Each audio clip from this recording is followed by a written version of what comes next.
अस्सलाम वालेकुम बाबा, सब खैर तो है? सिमर, सामान पैक करो तो मेरे साथ जा रही हूँ। चलो। क्या हुआ है? चलो बेटी, यहाँ से चलो। लेकिन बाबा बात क्या है? नौमान तुम्हें बेवकूफ बना रहा है। क्या? वो तलाक ले चुका है और तुमसे छुपा रहा है अब तक, सिर्फ इसलिए कि तुमसे शादी ना करनी पड़े। कहता है कि केस चल रहा है। नामुमकिन है, नौमान कभी मुझसे झूठ नहीं बोलेगा। अरे बेटी, झूठ तो मैं भी अपनी बीवी से बोल लेता हूँ। सामान बांधो और चलो मेरे साथ, जल्दी करो। 1 मिनट रुके जरा। आपको मॉम ने यहाँ भिजवाया है ना? तुम्हारी माँ को कुछ नहीं पता। समझ गई मैं।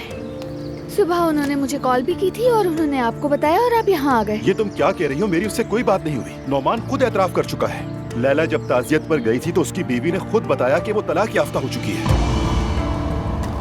नहीं, मुझे यकीन नहीं है। मैं आपके साथ नहीं जा रही हूँ। आप लोग तो मेरे पीछे पड़ गए। मुझे सुकून से जीने दें। क्या मैंने कभी तुम्हारा बुरा चाहा है बेटी? तुम्हें अपने बाप पर यकीन नहीं है? मैं तुम्हारी भलाई चाहता हूँ। तुम्हारा यहाँ रुकना बिल्कुल ठीक नहीं है। सामान पैक करो और चलो मेरे साथ। बेहतर यही है कि आप चले जाएं बाबा। Are you serious? सीरियस हूँ मैं। अब चले जाएं आप। हर कोई मुझे नौमान से दूर करने की कोशिश में लगा हुआ है। मैं आप लोगों की चालों में नहीं आऊंगी। मैं समझता था कि तुम समझदार हो चुकी हो, लेकिन मैं गलत था। बहुत पछताओगी तुम।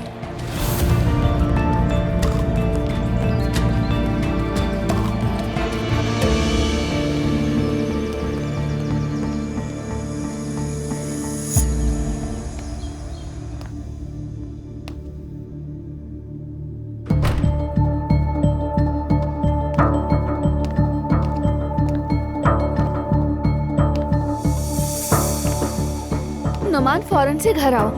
नहीं, मैं इंतजार नहीं कर सकती। अभी आओ।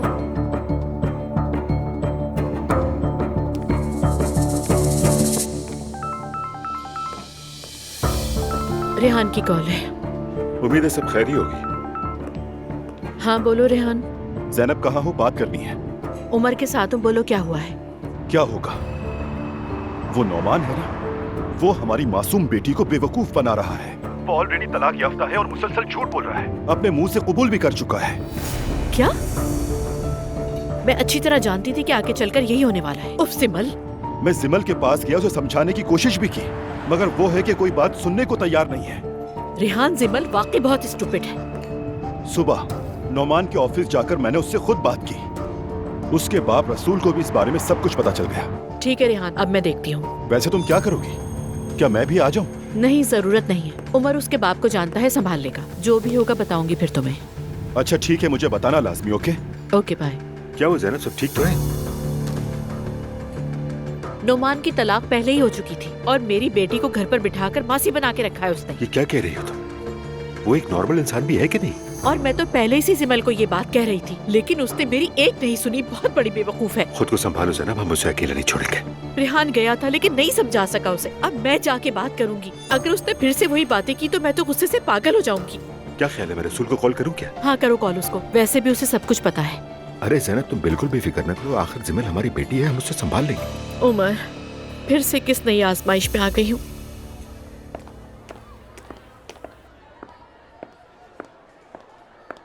अस्सलाम वालेकुम। वालेकुम सलाम।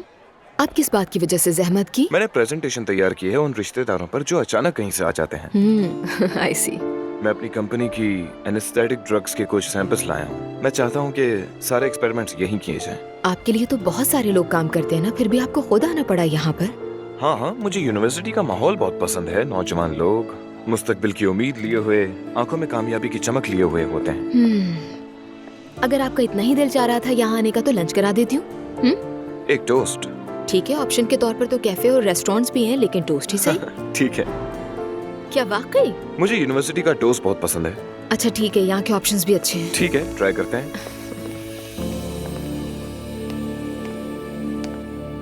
चलो सच बताओ मुझे। पहले तुम जरा मेरी बात सुनो ज़िमल। मुझे कोई कहानी नहीं सुननी। इस सवाल का आसान सा जवाब है हाँ, मैं तलाक ले चुका हूँ या नहीं ले सका। दरअसल मैं तुम्हें बताने ही वाला था।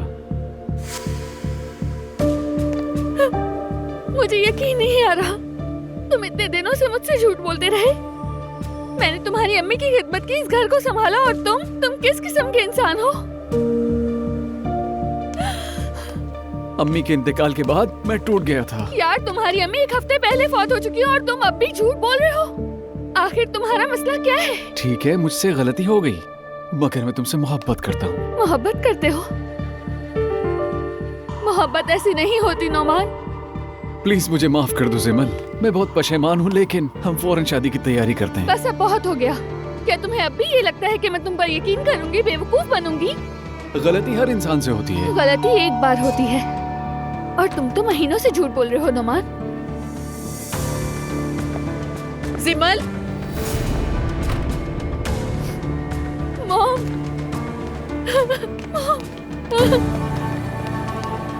बस कर बेटा, मैं आ गई हूँ ना, सब ठीक हो जाएगा। हम बात कर रहे थे। कोई बात नहीं होगी। आज के बाद तुम मेरी बेटी से दूर रहना सब खत्म हो चुका है। अब तुम्हारा इससे कोई वास्ता नहीं है, समझ गए? चलो बेटा सिमल। ज़ैनब, तुम जाओ, बाहर मेरा इंतजार करो।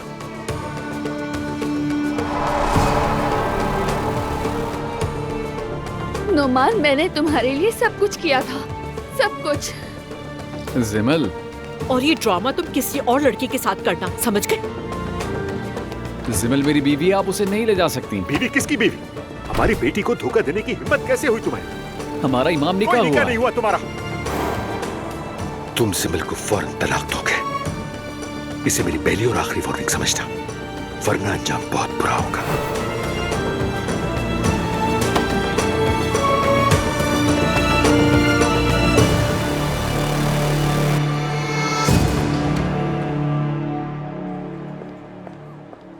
तो तुम्हें प्रेगनेंसी की वजह से ड्यूरिंग स्टडीज ही शादी करनी पड़ी, ऐसा ही कुछ है ना?